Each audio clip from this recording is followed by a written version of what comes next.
Hi friends, welcome మన ఉమ్మడి వంటలు ఛానల్ కి.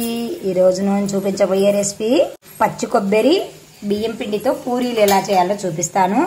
పచ్చి కొబ్బరిని ఇప్పుడంటే నాకు లైట్ గా ఉంది కాబట్టి పెద్దగా తీయలేదు. బ్లాక్ పార్ట్ అంతా తీసేసుకొని చిన్న చిన్న పీసెస్ గా కట్ చేసుకొని మిక్సీకి పట్టుకోవాలి. ఈ పిండికి తగినంత సాల్ట్ వేసుకొని ఇప్పుడు మిక్సీకి పట్టాం కదా, ఈ కొబ్బరిని కూడా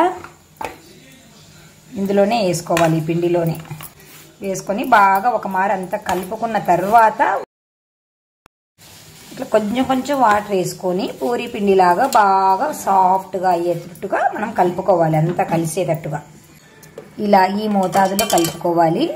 కలుపుకున్న తర్వాత కొంచెం ఆయిల్ చేతికి వేసుకొని దీనికి పట్టించాలి. పక్కులాగా కట్టకుండా నీట్గా సాఫ్ట్గా ఉండడానికని ఒక్క 5 మినిట్స్ దీన్ని పక్కన పెట్టేసి, నేను ఇద్దరికి సరిపడా చేస్తున్నానండి, మీరు ఎక్కువ కావాలంటే ఎక్కువ చేసుకోవచ్చు.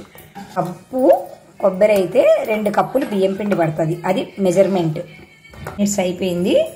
ఇందులో నుంచి ఒక చిన్న ఉండ తీసుకొని పిండి చల్లుకొని ఇలా మనం పూరీలు ఎలా రుద్దుకుంటామో అలాగా కాకుండా కొంచెం మందం వచ్చేటట్టుగా రుద్దుకోవాలి. చాలా టేస్టీగా ఉంటాయి, చాలా హెల్తీ పిల్లలకి పచ్చి కొబ్బరి కాబట్టి తప్పకుండా ట్రై చేయండి ఫ్రెండ్స్. ఇలా రుద్దుకున్న ఈ పూరీని నేను ఆయిల్ డీప్ ఫ్రై చేసుకోవడానికని రెడీగా పెట్టుకున్నాను. ఇట్లా బాగా పొంగుతాయి ఫ్రెండ్స్, చాలా బాగుంటాయి. మీరు కూడా తప్పకుండా ట్రై చేసి మీకు ఎలా వచ్చిందో మాకు కామెంట్ రూపంలో తెలియజేస్తూ ఉండండి ఫ్రెండ్స్. చాలా చాలా హెల్తీగా, చాలా చాలా టేస్టీగా ఉంటాయి ఫ్రెండ్స్. చాలా సింపుల్ ప్రాసెస్ ఫ్రెండ్స్. చూడండి, ఇలా చాలా బాగా పొంగాయి.